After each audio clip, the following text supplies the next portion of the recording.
You are holding a device in your hand that contains, for all practical purposes, the sum of human knowledge. It is the Library of Alexandria, shrunk down to the size of a chocolate bar and polished to a mirror finish. And yet, if you are honest with yourself, you probably do not feel like a god. You probably feel slightly more distracted, a little more anxious, and strangely more hollow than the generations who had to walk miles just to find a single encyclopedia. We have reached a point where the bottleneck to human potential is no longer the availability of information.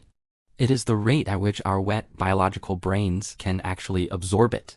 We are living through an information explosion, but our internal hardware is still running on the same clock speed it was 20,000 years ago. We feel this gap every single day. It is that low humming guilt of the 50 unread tabs open in your browser, the list of things to read, that has quietly become a graveyard of things you will never know. We are the most informed generation in history, yet we are at risk of becoming the most superficial learners to ever walk the earth. This is why the arrival of artificial intelligence felt like a collective exhale. Finally, we thought a way to bridge the gap. The common sense approach to using AI for learning is straightforward. It is the culture of the summary. We take a dense 3-hour podcast and ask the machine to give us the 5 key takeaways. We take a complex scientific paper and ask for a simplified explanation.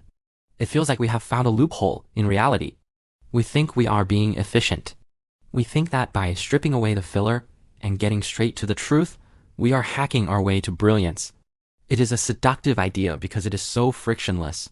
It allows us to consume more, faster, and with less effort. For a while, it really does feel like it is working. You can talk about a dozen different topics with a baseline level of confidence that would have taken weeks to build just a decade ago. It is the ultimate intellectual shortcut.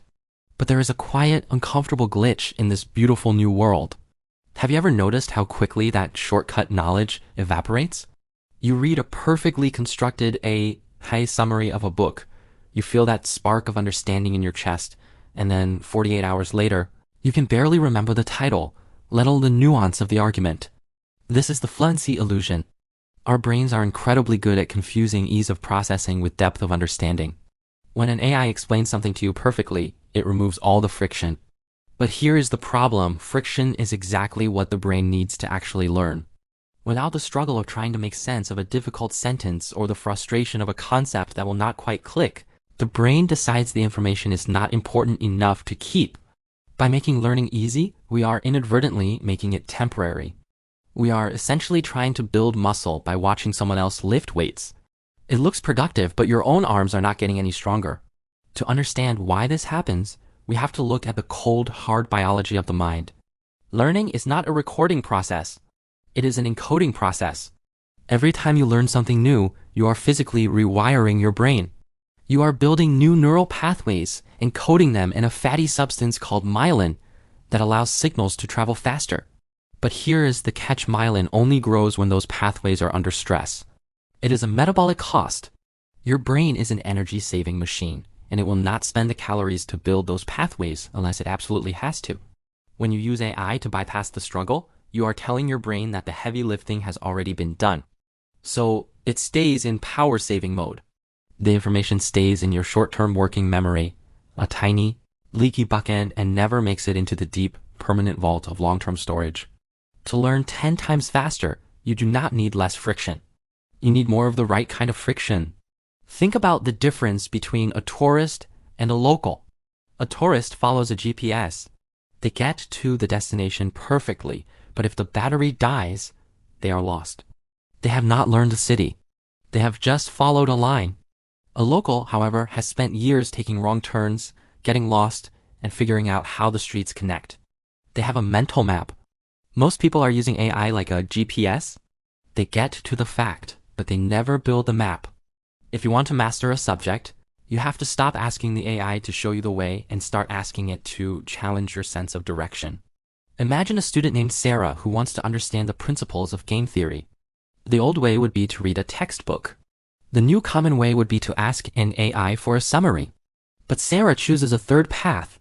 She tells the AI that she wants to learn through a series of simulations.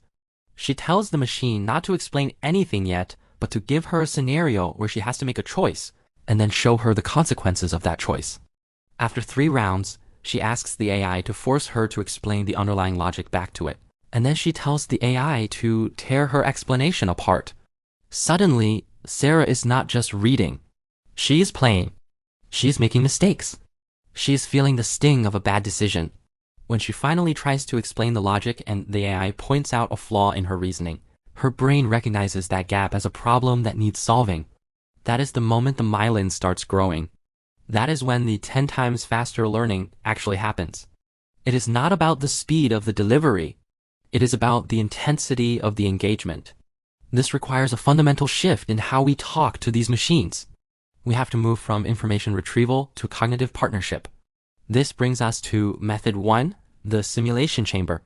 Most people use AI to get facts, but facts are cheap. Relationships are expensive. You can use AI to simulate a conversation with any thinker, any perspective, or any system. If you are trying to learn philosophy, do not ask for a summary of a great thinker. Instead, ask the AI to inhabit the mind of that thinker and debate you on the morality of a specific modern dilemma. Force the simulant to explain why your personal choices are wrong based on their framework. This forces your brain to engage with the philosophy not as an abstract set of rules, but as a living, breathing reality. You are learning through experience rather than observation. Then we have method 2, the Socratic mirror. This involves a fundamental flip in the power dynamic between human and machine. Instead of you asking the questions, you command the AI to question you. Give it a text or a concept you want to master and tell it specifically, do not give me the answers. Ask me a series of increasingly difficult questions that will lead me to discover the core principles myself. This utilizes the generation effect, a psychological phenomenon where information that you generate from your own mind is significantly more likely to be. Remember than information you simply read.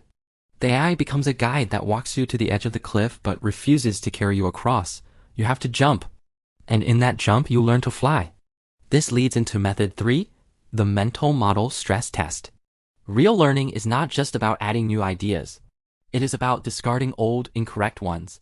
Our brains are full of zombie ideas, misconceptions that we do not even know we have. You can use AI to hunt these down. Take a concept you think you understand perfectly and ask the AI to provide 3 counterintuitive examples that seem to contradict that principle. Or ask it what the most common misconceptions about this topic are and how you can test if you hold them. This is deconstructive learning. By intentionally breaking your own mental models, you create the space to build much stronger ones. You are not just learning faster. You are learning deeper.